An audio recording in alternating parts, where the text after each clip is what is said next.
ആദ്യം അവർ പറഞ്ഞു ഇത് ഞങ്ങളുടെ ഉത്തരവാദിത്തമല്ല, അല്ലേ? സംസ്ഥാനത്തിന് യാതൊരു ഉത്തരവാദിത്വവുമില്ല, എല്ലാം കേന്ദ്രത്തിന്റെ തലയിലാണ്. അത് കഴിഞ്ഞ് കേന്ദ്രം കാര്യങ്ങളെല്ലാം വിശദമാക്കിയപ്പോ ഇവിടുത്തെ മുഖ്യമന്ത്രി പറഞ്ഞു ഞാൻ എല്ലാം ശക്തമായിട്ട് കേന്ദ്രത്തോട് ആവശ്യപ്പെടും. ഒരാവശ്യപ്പെടലുമില്ല. ഈ പിണറായി വിജയൻ എന്ന് പറയുന്ന ആള് ഡൽഹി പോയിട്ട് BJP-യുടെ മന്ത്രിമാരെ എല്ലാം സുൽപ്പിക്കുകയും തിരുവനന്തപുരത്ത് വന്ന് കേന്ദ്ര വിരുദ്ധ പ്രസ്താവന ഇറക്കുകയും ചെയ്യുന്ന ആളാണ് മുഖ്യമന്ത്രി പിണറായി വിജയൻ. ആശാവർക്കർമാരുടെ സമരം കൊടുമ്പിരിക്കൊള്ളുമ്പോഴാണ് കേന്ദ്ര ധനമന്ത്രി നിർമ്മല സീതാരാമനെ കേരളത്തിന്റെ മുഖ്യമന്ത്രി കാണുന്നത്. നമ്മുടെ ഇടനിലക്കാരൻ എന്താ അദ്ദേഹത്തിന് കേരളത്തിന്റെ പ്രതിനിധി, ഇടനിലക്കാരനല്ല കേരളത്തിന്റെ പ്രതിനിധി. ഒരക്ഷരം ആശാവർക്കർമാർക്ക് കുടിശ്ശിക കിട്ടാനുണ്ട് എന്നുള്ള കാര്യം ഈ മുഖ്യമന്ത്രി നിർമ്മല സീതാരാമനോട് പറഞ്ഞിട്ടില്ല എന്നുള്ളതല്ലേ സത്യം? അപ്പൊ തട്ടിപ്പല്ലേ ഇവർ പറയുന്നത്? ഇവിടെ വന്ന് പറയുകയാണ് ആശാവർക്കർമാർക്ക് വേതനം കൊടുക്കാത്തത് കേന്ദ്രം കുടിശ്ശിക നൽകാനുള്ളത് കൊണ്ടാണ്. കേന്ദ്രം കുടിശ്ശിക നൽകാനുണ്ടെങ്കിൽ കേന്ദ്രത്തിന്റെ ധനകാര്യമന്ത്രിയെ കാണുമ്പോൾ പറയണ്ടേ, ഒരു നിവേദനം കൊടുക്കണ്ടേ? അത് മുഖ്യമന്ത്രി എന്തുകൊണ്ട് കൊടുത്തില്ല? ഇക്കാര്യത്തിൽ ഒളിച്ചുകളിയാണ്.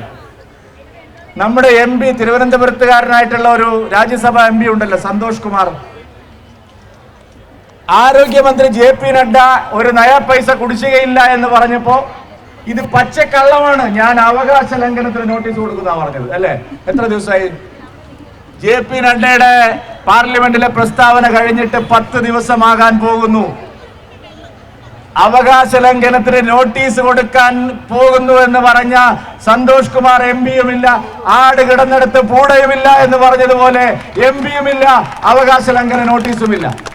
പ്രിയപ്പെട്ടവരെ, വഞ്ചനാപരമായ നിലപാടാണ്. സംസ്ഥാനത്തിനൊരു പ്രതിസന്ധി ഉണ്ടെങ്കിൽ ആശാവർക്കർമാർ സമരം ചെയ്യുന്നവരോട് എന്തിനാ പ്രതിഷേധിക്കുന്നത്?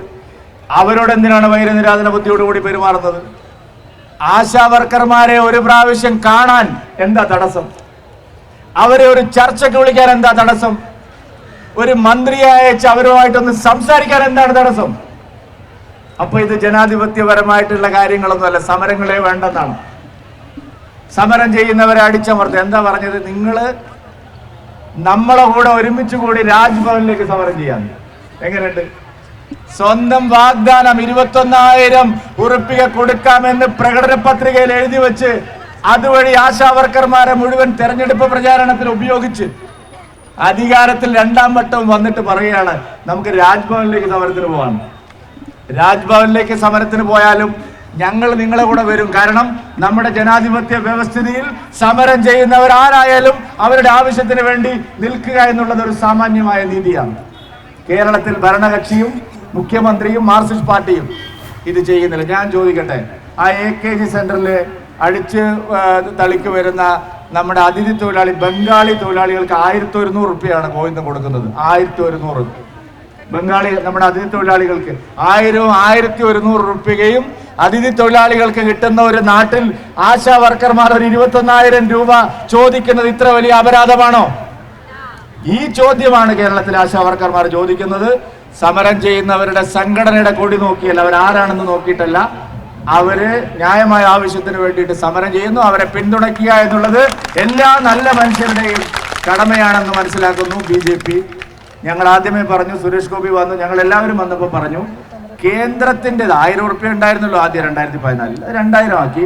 2000 അത്ര വലിയൊരു തുകയല്ല എന്ന് ഞങ്ങൾക്കറിയാം. അത് വർദ്ധിപ്പിക്കണമെന്ന് ഞങ്ങൾ ആവശ്യപ്പെട്ടിട്ടുണ്ട്. അനുകൂലമായി പ്രതികരിക്കാമെന്ന് മന്ത്രി തന്നെ പാർലമെന്റിൽ പറഞ്ഞിട്ടുമുണ്ട്. ആ കാര്യത്തിൽ നിങ്ങളോടൊപ്പം പൂർണ്ണമായിട്ടും ഉണ്ടാകും.